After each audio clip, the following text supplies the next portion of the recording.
বর্গা জমির কি শ্রেণী পরিবর্তন করা যায়? দেখুন, অ্যাকচুয়ালি বর্গা জমি হচ্ছে কৃষি জমি।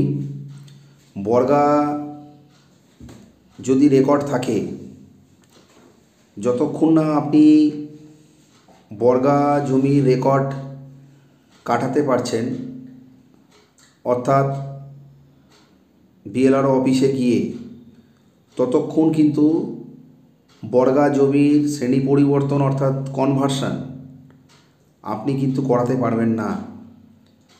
যদি ভুল করেও বর্গা জমি কিনে ফেলেন, সেক্ষেত্রে বর্গাদারকে নিয়ে বিএলআরও অফিসে গিয়ে আপনাকে বর্গা কাটাতে হবে এবং বর্গা নেই সেই সার্টিফিকেট বিএলআরও সাহেবের কাছ থেকে নিতে হবে।